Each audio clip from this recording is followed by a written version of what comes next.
श्री स्वामी समर्थ मैत्रिणींनो, तुम्हा सर्वांचं आपल्या चॅनलवर खूप खूप मनापासून स्वागत आहे। 10 तारखेला अक्षय तृतीया आहे। सोनं चांदी खरेदी करू शकत नसाल तर या वस्तू तुम्ही नक्की घरी आणा। तुमच्या घरी साक्षात लक्ष्मी येईल। हा दिवस सोने खरेदी करण्यासाठी अतिशय शुभ दिवस मानला जातो, कारण असे म्हटलं जातं की यामुळे माता लक्ष्मी प्रसन्न होते आणि ती या लोकाच्या घरी दीर्घकाळ राहते आणि ज्यामुळे समृद्धी सुनिश्चित होते।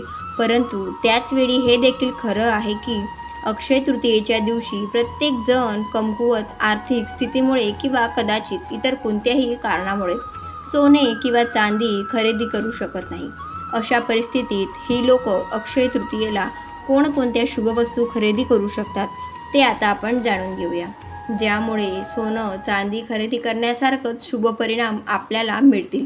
या वस्तू विकत घेतल्यास त्या व्यक्तींवर माता लक्ष्मी आणि भगवान श्री हरींची कृपा राहते। यामुळे घरातल्या त्यांची आर्थिक चणचण दूर होण्यासही मदत होते आणि दीर्घकाळासाठी आनंद आणि समृद्धी येते। अक्षय तृतीया हा सण यंदा 10 मे रोजी साजरा होणार आहे। या दिवशी हजारोच्या संख्येने लोक सोनं चांदी खरेदीसाठी बाजारात गर्दी करत असतात।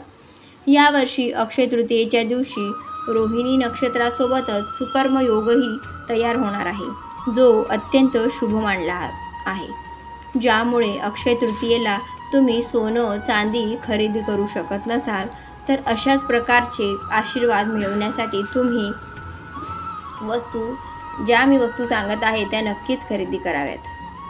अक्षय तृतीयेच्या दिवशी जर तुम्हाला सोनं खरेदी करता येत नसेल तर या दिवशी कवड्या नक्की खरेदी करा, कारण महालक्ष्मीच्या मातेला कवड्या अतिशय प्रिय आहेत।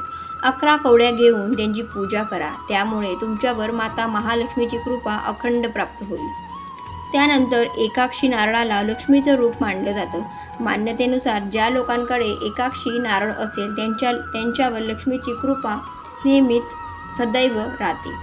या लोकांच्या आयुष्यात कधीच आर्थिक समस्या देखील येत नाहीत। म्हणूनच अक्षय तृतीयेच्या दिवशी देवी लक्ष्मीचा आशीर्वाद प्राप्त करण्यासाठी एकाक्षी नारळ आणावा। पारद शिवलिंग घरात ठेवणं खूपच शुभ असते। अक्षय तृतीयेला पारद शिवलिंग घरी आणून त्याची विधी आणि नियमानुसार पूजा करावी। पारद शिवलिंगाची पूजा केल्याने भगवान शिवासोबतच माता लक्ष्मीची कृपा देखील कायम राहते। हे घरात ठेवल्याने लक्ष्मी आणि दैव कुबेर यांचा कायम वास होतो। म्हणूनच अक्षय तृतीयेच्या दिवशी घरामध्ये पारद शिवलिंग नक्की आणावा। या दिवशी नवीन कपडे खरेदी करावे हे देखील शुभ मानलं जातं, कारण हे घरामध्ये सौभाग्य आणि समृद्धीला आमंत्रित करणारं दिवस असतो। हिंदू धर्मातल्या ज्ञान आणि बुद्धींची देवी सरस्वती यांच्याशी पुस्तके जोडली गेलेली आहेत। अक्षय तृतीयेला पुस्तक खरेदी करणं देखील शुभ मानलं गेलं आहे, कारण त्यामुळे व्यक्तीला ज्ञान बुद्धी समृद्धी प्राप्त होते। हे वैयक्तिक आणि व्यावसायिक जीवनात यश मिळवून देते।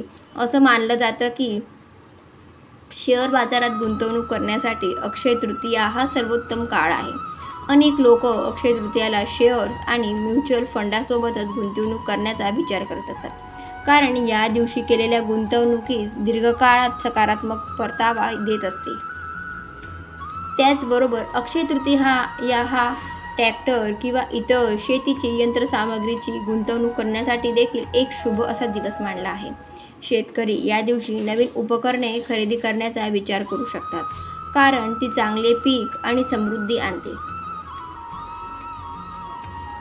त्याचबरोबर अक्षय तृतीयेला खरेदी करण्याच्या इतर महागड्या वस्तू म्हणजेच तुम्ही वाहनाची देखील खरेदी करू शकतात। स्मार्टफोन, लॅपटॉप, टॅबलेट, टेलिव्हिजन संच इत्यादी इलेक्ट्रॉनिक गॅजेट्सचा समावेश आहे। हे नशीब आणि समृद्धीला आमंत्रित करण्यासाठी ओळखलं जातं। अक्षय तृतीयेच्या दिवशी कापूस खरेदीला विशेष महत्त्व आहे। जर तुम्ही कोणतीही महागडी वस्तू खरेदी करू शकत नसाल तर त्या दिवशी कापूस खरेदी करणं देखील शुभ मानलं जातं। अक्षय तृतीयेच्या दिवशी कापूस खरेदी केल्याने जीवनात शांती येते, संपत्ती चांगली वाढते। अक्षय तृतीयेच्या दिवशी मीठ खरेदी करणं हे देखील शुभ मानले जाते। सेंधव मीठ हे शुक्र आणि भौतिक सुखाचा स्वामी आणि चंद्रमाता आणि मानसिक शांतीसाठी जबाबदार ग्रहांशी संबंधित मानलं जातं। या दिवशी सेंधव मिठाची खरेदी केल्याने संपत्ती वाढते। पण या दिवशी चुकूनही सेंधव मिठाचं सेवन म्हणजेच सेंधव मिठाचा वापर आपल्याला त्या दिवशी चुकूनही करायचा नाही आहे। अक्षय तृतीयेच्या दिवशी मातीचे महत्त्व सोने खरेदी करण्या इतकेच मानले जाते।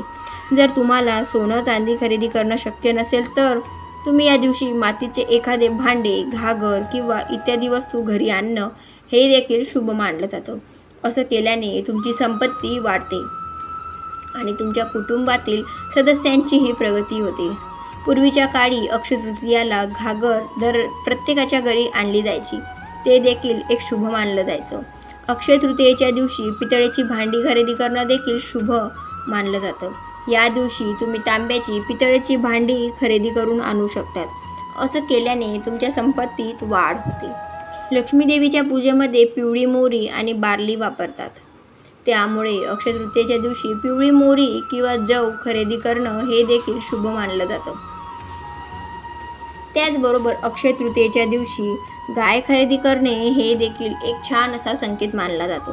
अक्षय तृतीयेच्या दिवशी बाजारातनं गाय विकत घेऊन तिची देवी लक्ष्मीच्या चरणी अर्पण करावी आणि दुसऱ्या दिवशी लाल कपड्यात बांधून तिजोरीत ठेवावी। यामुळे तुमची आर्थिक प्रगती आणि आर्थिक समृद्धी होते। अक्षय तृतीयेच्या दिवशी भगवान विष्णू आणि माता लक्ष्मींची पूजा केली जाते, आपण सर्व जाणतो। त्यामुळे या दिवशी दक्षिणावर्ती शंख आणून भगवान विष्णूंच्या चरणी अर्पण केल्यास भगवान विष्णू आणि माता लक्ष्मीची कृपा आपल्यावर प्राप्त होते, तुमच्यावर आशीर्वादाचा वर्षाव करतील आणि तुमच्या जीवनात आनंद, सुख, समृद्धी वाढेल। श्रीयंत्र देखील या दिवशी आपण आणू शकतो, घरात ठेवणं हे देखील शुभ मानलं जातं। श्रीयंत्राची अक्षय तृतीयेच्या दिवशी त्याची खरेदी करणे अतिशय शुभ मानलं जातं, त्यामुळे या दिवशी श्रीयंत्र खरेदी करून घरातल्या पूजेच्या ठिकाणी ठेवावं। देवी लक्ष्मी आणि भगवान विष्णू नेहमीच तुमच्या घरात राहतील। व्हिडिओ आवडला असेल आणि ह्या टिप्स तुम्हाला आवडल्या असेल तर नक्कीच फॉलो करा आणि चॅनलला असेच कनेक्ट राहा। श्री स्वामी समर्थ। जय जय स्वामी समर्थ।